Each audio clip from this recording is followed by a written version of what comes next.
now coming in as Operation Sindoor goes global. India's counter-terror diplomacy hits top gear. A JDU MP-led delegation has landed in Japan as part of a five-nation outreach spearheaded by Sanjay Jha. Simultaneously, a Sena MP-led team headed by Shrikant Shinde has also touched down in Abu Dhabi.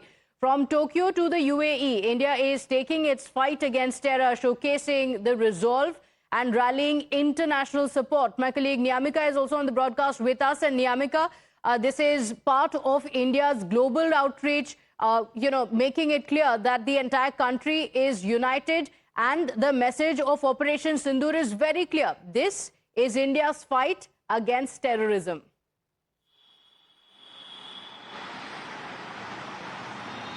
Well, yes, indeed, and that is the only reason why this initiative has been taken by the government of India as sending an all-party delegation to different countries to brief them about Operation Sindoor as well as the actions which have been taken by Pakistan in the past as well.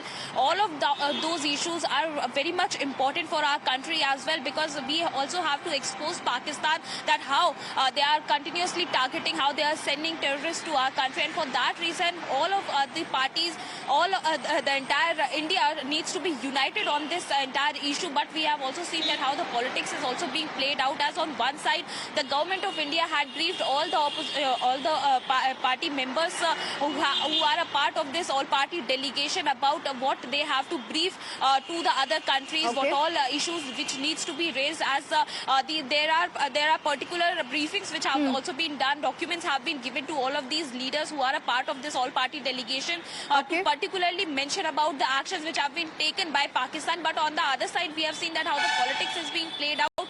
But right now, which we all need to understand is that it is the time which we need to portray a united front in front of the entire world, and that is the major focus of this all-party delegation. Okay, all right, Niamika, thank you for joining us with those details.